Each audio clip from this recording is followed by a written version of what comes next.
শাড়িটাও কিন্তু চলে যাচ্ছে এক আপুর কাছে। এক আপু অর্ডার করেছিল, ভাই রিকোয়েস্ট করছে যে শাড়ি যদি কিনতে হয় ফয়সাল ঢাকায় জামদানি শাড়ি থেকে কিনবে। তো সেই কথা সেই কাজ আপু কিন্তু আমাদের অর্ডার করে দিছে এবং এই হচ্ছে শাড়িটা। আর এই শাড়িগুলো কিন্তু আমরা প্রি অর্ডারে বানাইছি, উনি আমাকে প্রায় 15 দিন সময় দিছে।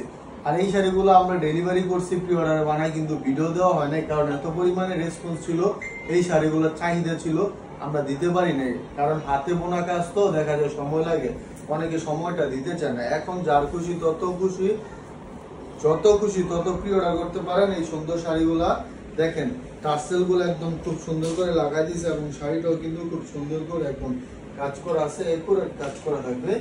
এবং শাড়িটাতে কিন্তু ফলস কাপড়টা লাগাই দিয়েছে। এই শাড়িটা কিন্তু সঙ্গে আপু নিয়েছিল। এইটার কালারটা এত সুন্দর একটা কালার, মানে আনকমন একটা কালার। যারা একটু ডিফারেন্স টাইপের কালার খুঁজতেছেন, যে একটু আনকমন কালার খুঁজবেন, তাদের জন্য এই শাড়িটা কিন্তু একদম পারফেক্ট। হ্যাঁ দেখেন, একদম পারফেক্ট একটা শাড়ি হবে। যারা একটু আনকমন টাইপের শাড়ি খুঁজতেছেন, আঁচলে একদম টার্সেল করা থাকবে সুন্দর করে।